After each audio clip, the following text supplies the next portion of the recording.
صحبت اللہ والوں کی اپنا رنگ دکھا جاتی ہے، صحبت اللہ والوں کی۔ ہر ایک دوست تھے قاری صاحب، ماشاءاللہ اللہ کی شان۔ ہمارے حضرت ہر سال حج پہ جاتے اور انہوں نے ہر سال حضرت کے لیے عقیقہ تیار کیا ہوا ہوتا،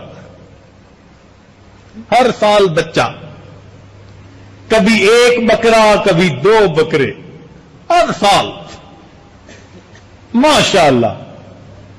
اللہ کی شان دیکھیں کہ ان کی ایک بیوی سے 22 بچے ہوئے، اور اللہ کی شان کہ ان میں سے 11-12 زندہ رہے، 9 بیٹے اور باقی بیٹیاں۔ اب ان کا بڑا بیٹا جب عالم بن گیا، انہوں نے اپنے سارے بچوں کو عالم حافظ قاری بنایا۔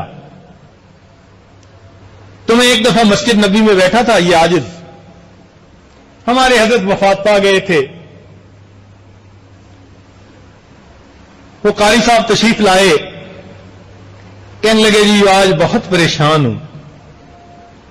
پوچھا کیوں؟ کہنے لگا جی میرے 9 بیٹے اور میں نے سب کے سب کو قرآن پڑھایا، حدیث پڑھائی، بڑا بیٹا مفتی بن گیا، چھوٹا سال بعد بنے گا، اگلا اگلے سال، چھوٹے سے گھر میں رہتا ہوں، میرے سارے دوست مجھے پاگل کہتے ہیں۔ وہ کہتے ہیں کہ قاری صاحب تیری مت ماری گئی، تو 1-2 کو حافظ قاری بنا کے شوق پورا کر لیتا، کسی کو انجینئر بناتا، کسی کو ڈاکٹر بناتا، وہ آج تیرے معاون ہوتے، آج تیرے بچے تیرے لیے گھر بناتے، تیرے لیے کاریں ہوتی، بہاریں ہوتی، روٹی ہوتی، بوٹی ہوتی۔ یہ تو نے کیا کیا؟ سارے بچوں کو ملا مولوی بنا دیا۔ اب تیرے پاس تو بڑے بچے کی شادی کرنے کے لیے خرچہ بھی نہیں، اور تیرے بیٹے کو کون رشتہ دے گا؟ گھر کے تو ہیں 2 کمرے، میاں بیوی بھی وہیں سوتے ہیں، بیٹے بیٹیاں بھی وہیں سوتے ہیں، ماشاءاللہ 15 بندے 2 کمروں میں سو جاتے تھے۔ اب تیرے بیٹے کی شادی کیسی ہوگی؟ تو قاری صاحب کہنے لگے جی آج بہت میں پریشان ہوں۔ میں نے کہا قاری صاحب آپ نے دین کو اپنایا، اللہ کو اپنا سرپرست بنایا، آپ کو پریشان ہونے کی کوئی ضرورت نہیں، اللہ آپ کا مددگار ہوگا۔ اس نے کہا جی کل میری بیوی نے ایک جگہ جانا ہے رشتہ دیکھنے کے لیے، بڑے بیٹے کے لیے، لیکن یہاں عرب میں خرچہ سارا لڑکے والوں کو کرنا پڑتا ہے، جہیز بھی لڑکے والے بناتے ہیں، لڑکی والے کچھ نہیں بناتے، تو میں سارا خرچہ کہاں سے لاؤں گا؟ اور پتہ نہیں کہ وہ ہاں بھی کرتے ہیں کہ نہ کرتے ہیں۔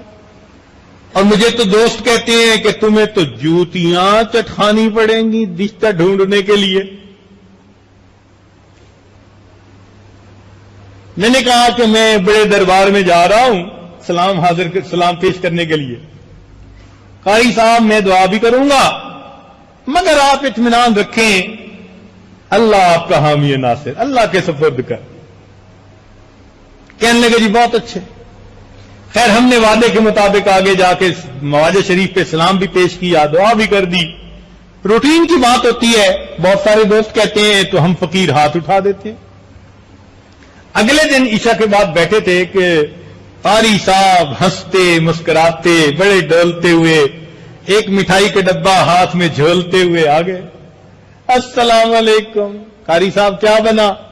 حضرت آپ کی دعا تو ایسی قبول ہوئی کہ نہ پوچھیں۔ میں نے پوچھا قاری صاحب کیا ہوا؟ کہنے لگے حضرت میں اور میری بیوی ہم اس گھر میں گئے، وہ گھر ایک پاکستانی انجینئر کا تھا، نیک بندہ تھا، اور اس نے اپنی بیٹیوں کو بڑا پڑھایا لکھایا تھا، اور اس کی بیٹیاں بڑی خوبصورت اور اچھی سیرت رکھنے والی تھیں، مگر امیر باپ کی بیٹیاں تھیں، تو ہم ڈرتے ڈرتے چلے تو گئے. وہاں گئے تو 3 منٹ کے اندر بیوی کا پیغام آیا کہ میں آپ سے الگ بات کرنا چاہتی ہوں. میں بڑا پریشان کہ انہوں نے تو 3 منٹ میں ہمیں ریجیکٹ کر دیا. خیر میں ذرا کمرے سے باہر نکلا کہ بیوی سے بات سنے تو میری بیوی کا سانس پھولا ہوا. میں نے پوچھا کیا ہوا؟ کہتی ہے کام ہو گیا، کام ہو گیا. میں نے کہا کیا کام ہوا؟ کہتی ہے ہو گیا، سب ہو گیا، سب ہو گیا. میں نے کہا سب ہو گیا؟ اللہ کی بندی بتاؤ تو صحیح. کہنے لگی کہ اچھا مجھے تھوڑی دیر سانس لینے ہو. اب اس نے جناب تھوڑی دیر آرام کیا، سانس اس کا ذرا ٹھیک ہوا. اب وہ کہنے لگی کہ میں اندر گئی، وہ عورت مجھ سے ملی، مجھے کہنے لگی کہ میرا خاوند انجینئر تھا اور جاتے ہوئے مجھے کہہ گیا تھا کہ میری بیٹیوں کے رشتے ایسے ایسے کرنا.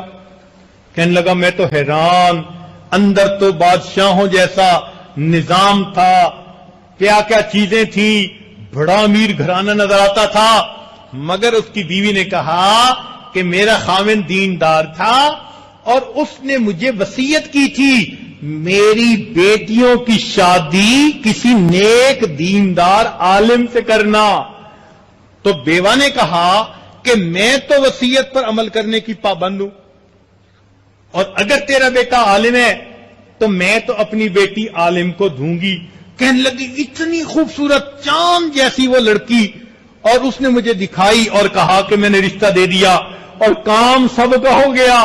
میں نے پوچھا کیا؟ کہنے لگی اس کی 9 بیٹیاں ہیں اور میرے ہر بیٹے سے اس کی بیٹی 1 سال چھوٹی ہے. ہم نے 9 کے 9 رشتے کر دیے.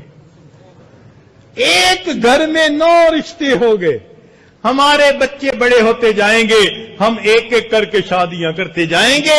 اللہ کی شان، ایک رات میں قاری صاحب 9 رشتے کر کے واپس آ. میں نے کہا وَهُوَ يَتَوَلَّى الصَّالِحِينَ. واقعی سچ بات ہے، اللہ تعالی نیکوں کا سرپرست ہے. قسم اٹھا کے یہ بات کہتا ہوں کہ جو انسان اپنے رب پہ اعتماد کر کے گناہوں بھری زندگی کو چھوڑ دیتا ہے، نیکوکار بنتا ہے، اللہ تعالیٰ ان دنیا داروں کے سامنے اس کو کبھی ذلیل و رسوا نہیں ہونے دیتے. صحبت اللہ والوں کی، صحبت اللہ والوں کی اللہ سے ملوا جاتی ہے. صحبت اللہ والوں کی اپنا رنگ دکھا جاتی ہے. صحبت اللہ والوں کی